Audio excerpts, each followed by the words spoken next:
Hey there, true crime friends. There are a lot of new people on this channel, so maybe you don't know.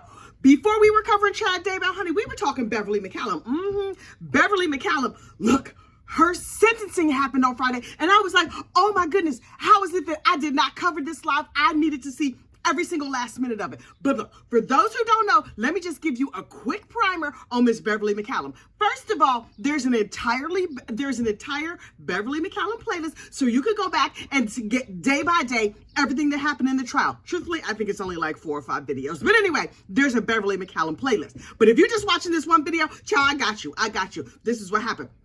Miss Beverly, when she was a trollop, when she was young, she was like cute. Her kitty was very, very feral because she was getting men left, right, and center. The downside, she was unfortunately unaliving them, but nobody didn't know that. People was just like, she's young, she's hot, she's cute, she does backflips in the bedroom. Everybody loved Miss Beverly. And then strangely, her husband's kept slipping off this mortal coil, and Bev was like, I don't know what happened to them. I gotta go though. I'm about to leave town. She had a whole bunch of kids by a whole bunch of different men's, right? Because you know how them trollops be doing. So anyway, Beverly had this husband who went to jail. And while her husband was in jail, she was like, I'm gonna go to Jamaica. I'm gonna meet this other dude. She was doing other stuff. And then her husband got out of jail and he was like, I want to see you. I want to be there with my daughter. We have to set up a home and we're gonna get together and we're gonna live happily ever after. And she was like, okay, let's do that. So she moves back to Charlotte, Michigan. I know it looks like Charlotte, but it's pronounced Charlotte. So she moves back to Michigan, and the husband, whose name escapes me, child, it don't even matter at this point. Joe, I think, something like that. Anyway, her husband and her were living in the house, and she was like, I'm used to robbing and stealing. This just sitting here being a housewife and stuff. This is really not for me. But she had a little daughter, Cicely, and Cicely was a cute little thing with curly ringlets of hair, and the daddy was like taking her to put her in their ballet classes and all this other kind of stuff. And so the little daughter was like, this is wonderful. I love my daddy very much. And the daddy was like, I love my daughter very much. That's this wife of mine, Miss Beverly McCallum. Well, listen, Beverly had an older daughter from a previous relationship, right? The older daughter was like 20 something and the little daughter was like 9 or 10. So one day, Beverly was sitting in the house smoking crack with her older daughter, you know, like you do, and the older daughter's boyfriend. Now, the older daughter had this boyfriend who had some sort of eye condition that made him have to wear dark sunglasses all the time. So he looked very much like Hollywood Jesus. Now look, between me and you, everybody knows Jesus is black. But like in the movies and stuff, I think I posted somewhere in my community tab a picture of Hollywood Jesus, like the character, and this dude when he took the stand, they look just alike. Hardcore doppelganger. So anyway, Hollywood Jesus and the older daughter, who was enjoying some of the finer cracks of the Michigan, Charlotte area, was just like, you know what, let's do, I don't know how you smoke crack. Do you smoke it like okay, I don't know. I'm not even gonna go there. Anyway, they were like, let's unalive this dude because he is really cramping our style with like the robbing and the pillaging and the kiting of checks and stuff. And they were like, yeah, let's do that. So they lured him down to the basement of the house, and then, child, the unaliving of this man was crazy. First of all, they pushed him down a flight of stairs. Now look, that is unfortunate. Nobody wants to get pushed down a flight of stairs. He was like, oh my goodness, I lost my balance. Then after they pushed him, they got a hammer and they hammered him upside the head. And he was not slipping off this mortal coil fast enough. And so then they got a plastic grocery bag and put it over his head and tied it around his head in an attempt to suffocate. Can you say suffocate on the tubes of you? They tried to suffocate the dude. And here's the thing that's even worse. They didn't even use a reusable bag. They just used like their plastic bags. Okay, so after they had pushed him, hammered him, and suffocated him, they was like, okay. We think he's dead. He's mostly dead. We're not really sure. Listen, this is what we're going to do. He was a small man. So they folded him up like origami and they stuffed him inside of a steamer trunk. Okay. It's so disrespectful to do a body like that, but it is also disrespectful to push somebody down a flight of stairs, hit them on the head with a hammer, and put a bag over their head that's not reusable and suffocate them. So I really don't think she was really caring about like human decency and stuff. So she origamied him into a trunk and then put him in the back of the car. And then she went and woke up this man's daughter and was like, baby, I can't be leaving kids home alone. Yes, I'm an unaliver, but I'm not a bad mother. Baby, get in the car, put your seatbelt on with your pajamas and everything. And then they drove way out to the edge of town into a blueberry field. Y'all know how I feel about blueberries. You remember the saga with the blueberry muffins with the crumb top. And listen, don't even get me started about blueberries. But anyway, they took him out to a blueberry patch and they threw him in a blueberry patch, defiling blueberries. And then they set the trunk on fire. For those of you keeping score at home, yes, they have pushed the man. They have hammered the man. They have suffocated the man with a non-reusable bag. They have origamied him into a trunk, thrown him into a field, set him on fire, and they like doused it in gasoline. Big giant cloud of fire that singed all the trees and burned up all the blueberries and defiled that poor blueberry patch. Anyway, and then they all ran and jumped back in the car and they was driving back home. And the little daughter, Cicely, was like, wait, all I remember about that night was my mama woke me up in the middle of the night and she said, I'm not a bad mother, baby. Get in the car, put your seatbelt on. So I got in the car and I put my seatbelt on and then I fell asleep for like, I don't even know how long. And then I remember like a big like cloud of smoke and fire, whatever, and everybody was running and we jumped in the car. And then after that, my mama told me that my father ran off probably with another woman. Here's the thing, because that story was not bad enough. As they were leaving, Beverly, the criminal mastermind, was like, look, we was out there in the blueberry patch and you know how muddy blueberry patches could be. So what we need to do is throw away our shoes so nobody can match the footprints. So she has pushed the man down a flight of stairs, hammered him in the head, suffocated him with a non-reusable bag, origamied him into a trunk, burned him, defiled blueberries, and then she littered. The unmitigated gall. Everything about this lady is too much. So she was like, okay, that's enough for him. I was not even smart enough to get life insurance on him, but that's okay. I'm going to go back to Jamaica and live my best scamming life. And so she left that place and she went to Jamaica and she hooked up with another dude. And of course she had another baby because that's what she, you know, trollop's going to trollop. What you want from me? I don't make the rules. I'm just telling you what happened. So she goes down to Jamaica and she hooks up with a man who's the love of her life. And then she has another baby, a son. And she's like, isn't this wonderful? Oh, this is great. I have my little baby. I have my narcotics enthusiast daughter. I have my young daughter whose father ran off into a blueberry patch in a puff of smoke. And now I have my new baby son. Oh, this is great. Now, apparently, the Jamaican daddy must have got on her nerve too because he disappeared. Okay, disappeared. All right. So he disappeared and then she escaped back to the U.S. from Jamaica. And she didn't just like get on a plane and come to Jamaica. She was like, okay, we're going to have to fly to Mexico and then walk across the border. The way she got back into the country was real sketch. And so she lived here in the country for a little while. And then her daughter, Cicely, whose daddy got burned up in the blueberry patch, she was like, my mama is a whole mess. Really, I cannot be dealing with this. And so Cicely grew up, she left home, she joined the army, whatever.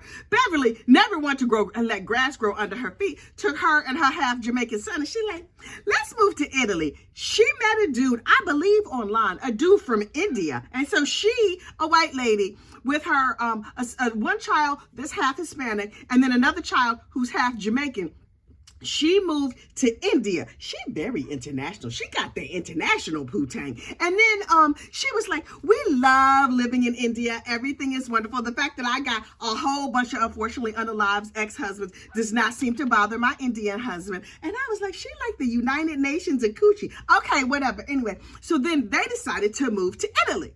And so everything was going good. Oh, somewhere along the line, she also unfortunately unalived her own mama. Y'all, I cannot. So anyway, the death of the mama was a little bit suspicious. Now, remember the narcotics enthusiast daughter that helped her unalive the husband that was like 3 husbands ago? The narcotics enthusiast daughter was like, when grandma died, I know you got some money. And Beverly was like, I did not get money. And the narcotics daughter was like, I think you did get money. So they start sniping back and forth. And the daughter was like, you know what I'm going to do? I'm going to call the police and tell them about the blueberry patch husband, not the missing in Jamaica husband, and not the current dude in India whose life is sorely in danger. And so she's just like, dear police, you know that cold case of the dude in the blueberry patch? I know what happened. Send. And so she sent a message and the police was like, wait. We have not had any clues on this case in many, many years. And then out of the blue, we have this narcotics enthusiast lady coming forward talking about she knows some stuff. And Beverly was like, I know this heifer did not. Yes, ma'am, I know you are a narcotics enthusiast, but I am a nice Indian wife over here with my half Jamaican son and my full Indian husband. Can you keep up, child? You need a globe to follow this story. So anyway, the daughter, Deneen, the narcotics enthusiast, Deneen was like, y'all should go arrest my mama because let me tell you what happened with the blueberry patch and the smothering and the pushing and everything else. And they were like, say more, Miss Deneen, say more. And Deneen said so much that she got herself in trouble. They were like, okay, Deneen, girl, keep talking. And she's like, and who else was there? Oh, your boyfriend Hollywood Jesus. He was there too. Child, Hollywood Jesus rolled on everybody. Hollywood Jesus was like, look, I just was minding my own business trying to wear my dark sunglasses in the house. And these heifers came along and they had a whole lot of crack. And Deneen had that good. And so she let me be all up in her good pocketbook. And so I was getting some Uchi and some Gucci. And I thought that's what it was going to be. And then it's unfortunate unaliving happened. I don't know why you calling me now. But if you just give me like a little bit less prison time, I'll tell you the whole story. I'll tell you where the body was. I'll tell you everything. So Hollywood Jesus was like, okay, officer, you got a pen? I know you can't see my eyes, but I'm telling you right now, if you were able to look into my eyes, you would know that I'm telling the truth. Hollywood Jesus gave up the whole entire game. And they were like, hey, Deneen girl, come on down here. Come here. We need to do some follow-up questions. And then they ended up arresting Miss Deneen, and now she's in prison for a super long time. Hollywood Jesus only got like a little piece of time. Miss Deneen, I think she got LWOP, like it's in life without the possibility of parole. Meanwhile, Beverly McCallum is over in India, and then her husband decided to move to Italy, and she's like, listen, my husband is still alive. Yes, I have 4 unfortunately unalived ex-husbands, but this one is real nice, and I like him, and I had planned to let him live. So we just go live here. I'm a nice Italian woman. They were like, okay, Beverly girl, first we got some questions for you. Where's your son? And she's like, who? Huh? Oh, right. My half Jamaican son. See, what had happened was, he was sickly and, he's no longer on this mortal coil. And I was like, wait, what? She has 4 dead ex-husbands, a dead mama who everybody looking askance at, and a dead child. Y'all, he was like 16 or something when he, went missing. I bet you he over at the Endless Heaven buffet with his daddy, who is also missing. Anyway, her current husband, the Indian dude who moved with her to Italy, they was just like, Italian police. Yes, she's accused of a bunch of crimes. We don't know why you would want to arrest her, but arrest her they did. And she sat over there in Italy in prison for a whole bunch of years, fighting extradition.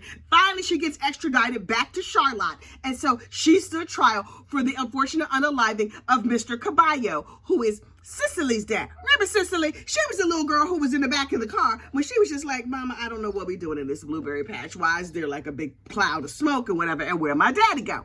So Cicely is now grown. She has her own kids. Cicely's older sister, Deneen, is in prison for the rest of her life. Cicely's younger brother is dead and gone. We don't know what happened to him. All of Cicely's former stepfathers are no longer on this mortal coil. Her current stepfather is living in Italy trying to come to the United States for the court case, but the government was like, nah, you can stay right over there. No, thank you.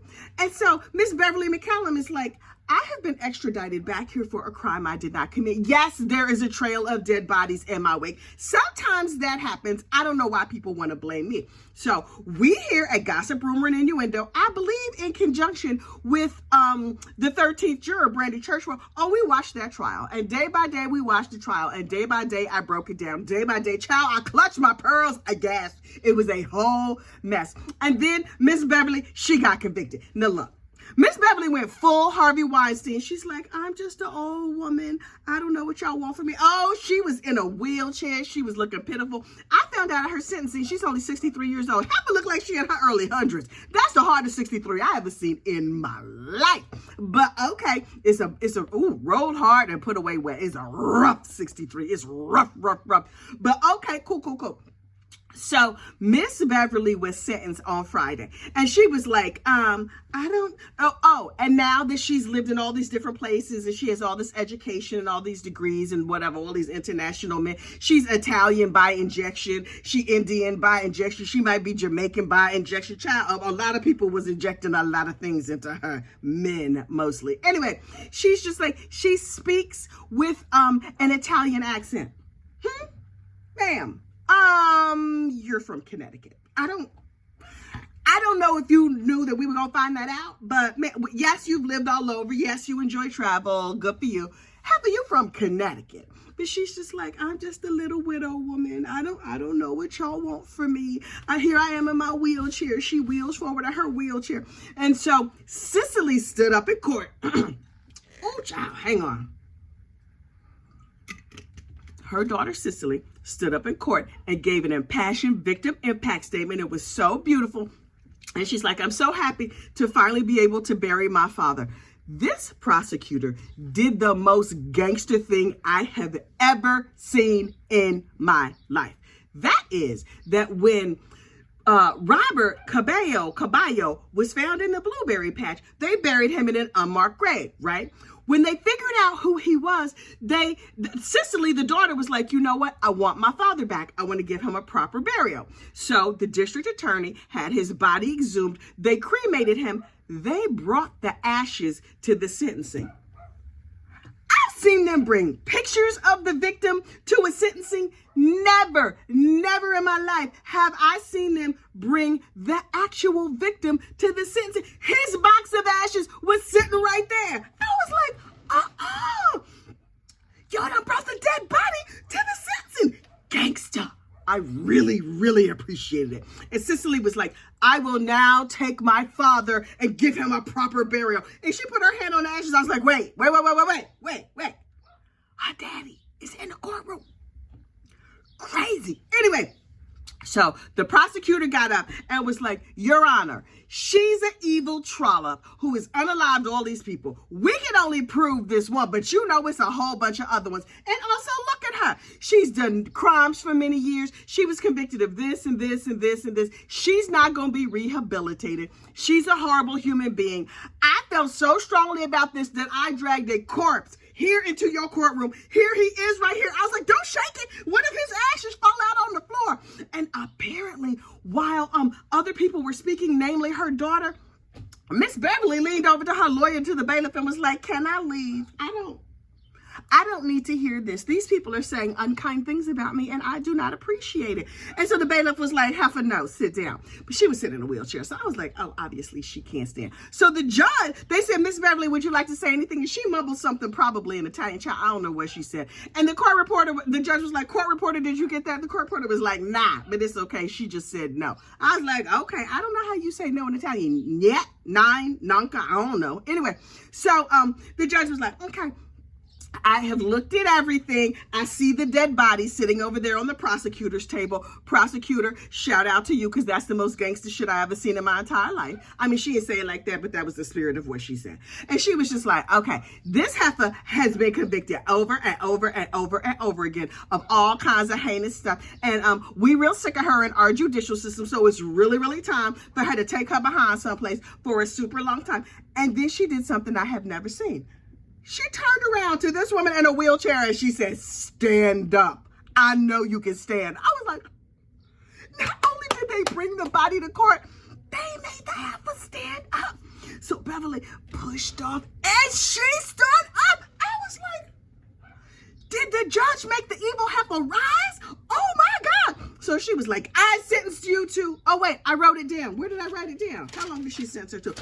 48 to 60 years in prison. Now listen, she was like, apparently her lawyer was like, well, she's in bad health. You should maybe give her a chance to be free. And the judge was like, I wish I would. But she said it in judicial language. Basically, she was like, nah, that heifer going away forever, ever. The little husband that's over there in India, I wonder if he gonna put money on her books and stuff. Beverly was heated.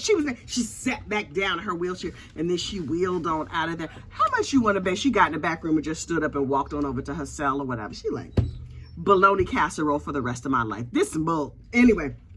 So I didn't want to leave y'all hanging. So this will be the final video on Miss Beverly McCallum, in case unless something crazy happens in prison. But just so you know, Miss McCallum has been sentenced. And the end of that chapter. Okay, like this video, subscribe to the channel. I'll see y'all back on Tuesday when the Chad Daybell trial gets back going. All right, I'll see you later. Bye.